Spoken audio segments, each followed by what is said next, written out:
हिंदी कहानी चतुर बंदर और मगरमच्छ की कहानी। बचपन में मेरी माँ मुझे ये कहानी सुनाया करती थी, आज आप भी सुने। बहुत ही रोचक प्रसिद्ध पंचतंत्र की कहानी। एक नदी के किनारे एक जामुन के पेड़ पर एक बंदर रहता था। उस पेड़ पर बहुत ही मीठे मीठे जामुन लगते थे। एक दिन एक मगरमच्छ खाना तलाशते हुए पेड़ के पास आया। बंदर ने उससे पूछा तो उसने अपने आने की वजह बताई। बंदर ने बताया कि यहाँ बहुत ही मीठे जामुन लगते हैं और उसने वो जामुन मगरमच्छ को दिए। उसकी मित्रता नदी में रहने वाले मगरमच्छ के साथ हो गई। वह बंदर उस मगरमच्छ को रोज खाने के लिए जामुन देता रहता था। एक दिन उस मगरमच्छ ने कुछ जामुन अपनी पत्नी को भी खिलाए।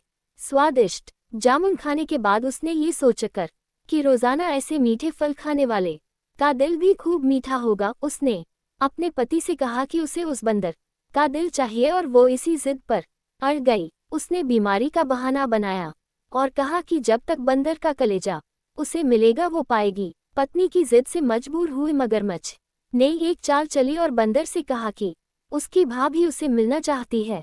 बंदर ने कहा कि वो भला नदी में कैसे जाएगा। मगरमच्छ ने उपाय सुझाया कि वो उसकी पीठ पर बैठ जाए ताकि सुरक्षित उसके घर पहुंच जाए।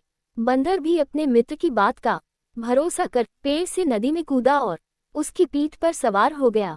जब वे नदी के बीचों बीच पहुंचे, मगरमच्छ ने सोचा कि अब बंदर को सही बात बताने में कोई हानि नहीं और उसने भेद खोल दिया कि उसकी पत्नी उसका दिल खाना चाहती है। बंदर का दिल टूट गया। उसको धक्का तो लगा लेकिन उसने अपना धैर्य नहीं खोया।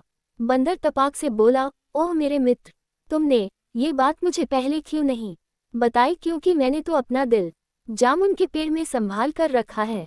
अब जल्दी से मुझे वापस नदी के किनारे ले चलो ताकि मैं अपना दिल लाकर अपनी भाभी को उपहार में देकर उसे खुश कर सकूं। मूर्ख मगरमच्छ बंदर को जैसे ही नदी किनारे लेकर आया, बंदर ने जोर से जामुन के पेड़ पर छलांग लगाए और क्रोध में भरकर बोला, मूर्ख, दिल के बिना भी क्या कोई जिंदा रह सकता है? प्रश्नवाचक चिन्ह। जा, आज से तेरी मेरी दोस्ती समाप्त।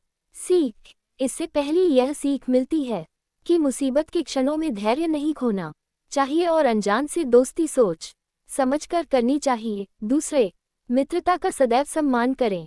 अगर कहानी पसंद आए हो तो लाइक करें, शेयर, कमेंट करें। अपना समय देने के लिए शुक्रिया।